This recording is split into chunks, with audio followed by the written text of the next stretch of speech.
সুপ্রভাত বন্ধুরা, একটা নতুন ভিডিওতে তোমাদের সকলকে স্বাগত জানাই।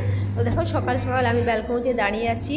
তো দেখো রাখাল কাকু তাদের গরুদের বাড়ি নিয়ে যাচ্ছে, কারণ বর্ষার দিন তো হঠাৎ হঠাৎ বৃষ্টি চলে আসছে। আর এই জন্তু জানোয়ারদের বর্ষাকালে খুব কষ্ট, ঘরে সবসময় বন্দি থাকে।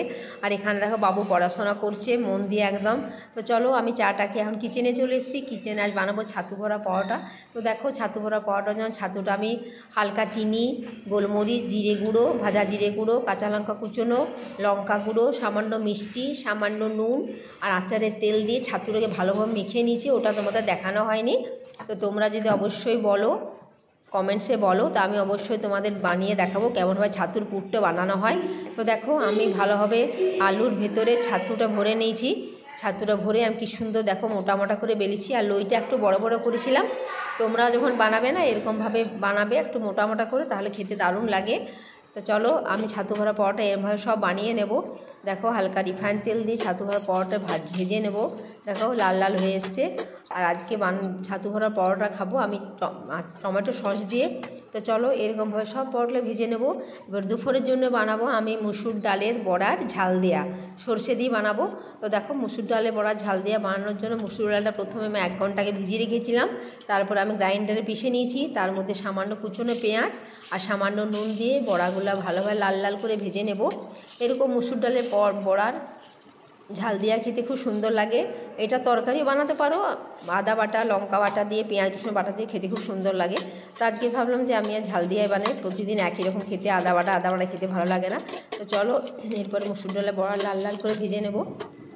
দেখো বড়াগুলো ভাজা হয়ে গেছে, ভেজে আমি বাটির মধ্যে তুলে নিচ্ছি। আর ওখানে দেখো সরষেটা আমি আগের থেকে বেটে নিয়েছিলাম। আর সরষেটার মধ্যে বেশি করে জল দিয়ে বাটির মধ্যে গুলে রেখেছি, যাতে ছিবড়েগুলো বাটির নিচে পড়ে যায়। তো চলো এরপরে ইন্ডাকশানে তেলটা বেড়েছিল, তার মধ্যে সামান্য 5 ফোড়ন দিয়ে, কাঁচা লঙ্কা দিয়ে, আর তার মধ্যে দিলাম পেঁয়াজ, দিলাম সামান্য হলুদ আর নুন।